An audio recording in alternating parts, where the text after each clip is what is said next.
Soekarno dan penemuan makam Imam Bukhari.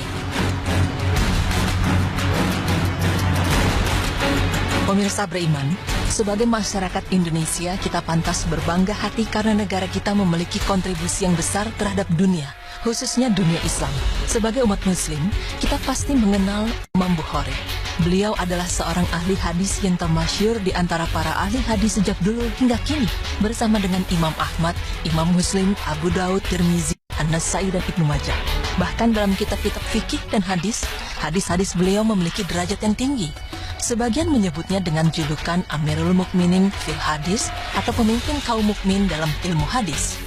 Lalu apakah hubungan antara kontribusi bangsa Indonesia dengan Imam Bukhari? Pemirsa beriman, berikut pemaparannya. Imam Bukhari terlahir dengan nama Muhammad bin Ismail bin Ibrahim bin Al-Mughirah bin Barzibah Al-Jufi Al-Bukhari.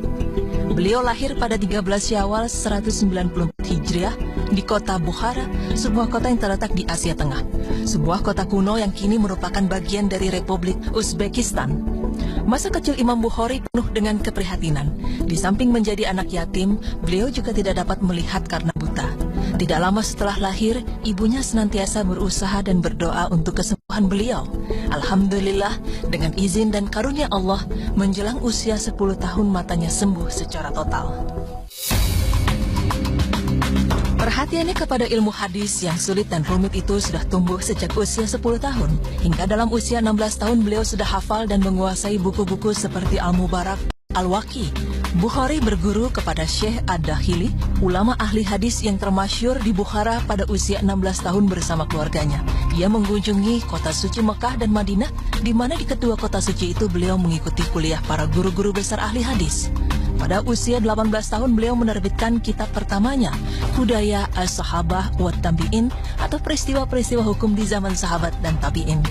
Karya Imam Bukhari lainnya antara lain adalah Kitab Al-Jami As-Sahih, Al-Adab Al-Mufrad, Al-Tarikh As-Saghir, At-Tarikh Al-Awsat, At-Tarikh Al-Kabir, At-Tafsir Al-Kabir, Al-Musnad Al-Kabir, Kitab Al-Ilal, Raf'ul Yadain fi Salah, Birrul Walidain, Kitab Ad-Duafa, As-Sami As-Sahabah, dan Al-Hibah.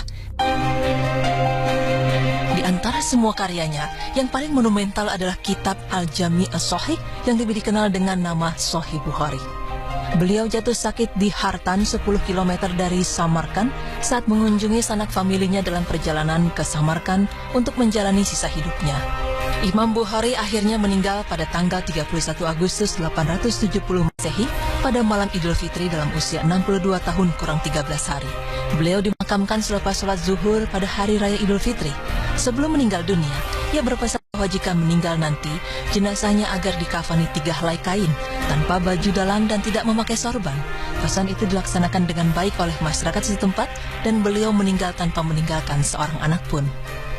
Setelah wafat, keberadaan Imam Bukhari tidak ada yang mengetahui lokasinya secara pasti. Disinilah bangsa Indonesia memiliki peran besar. Adalah Insinyur Soekarno yang kala itu masih menjabat sebagai Presiden Negara Indonesia yang mengawali kontribusi Indonesia bagi makam Imam Bukhari.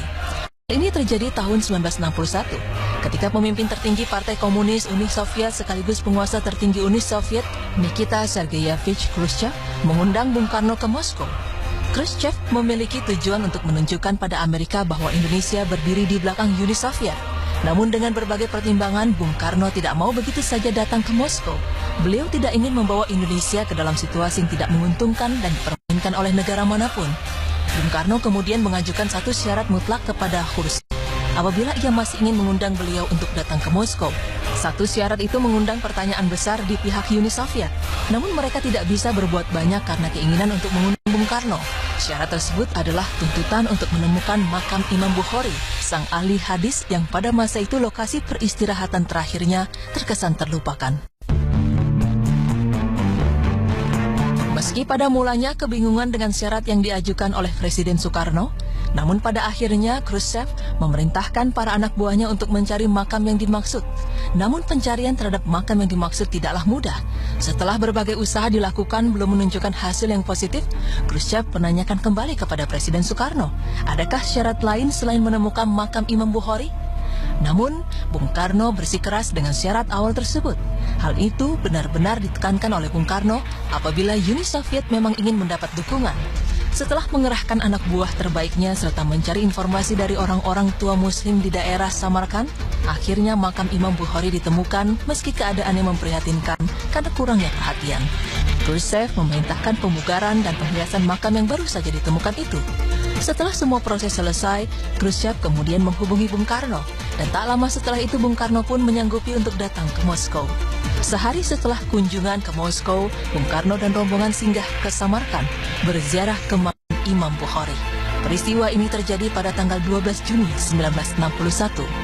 Menurut penuturan Rahmatullah Sultanov, juru kunci makam Imam Bukhari, seperti diterjemahkan Timur Mirzaev, beliau tiba pada malam hari dan langsung membaca Al-Quran sampai pagi hari tidak tidur.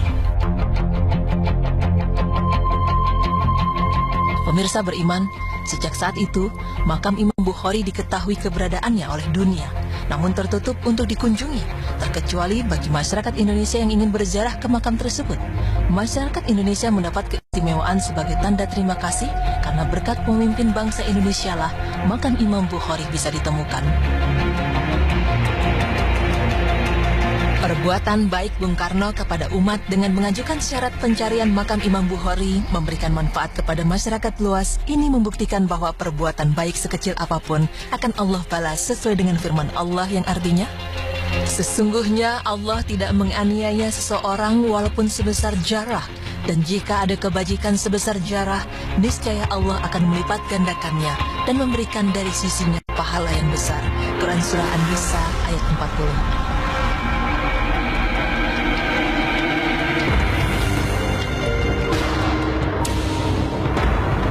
Pemirsa beriman, dari pemaparan tersebut, hendaknya kita sebagai masyarakat Indonesia patut merasa bangga dengan apa yang telah dilakukan Presiden pertama Indonesia, Insinyur Soekarno.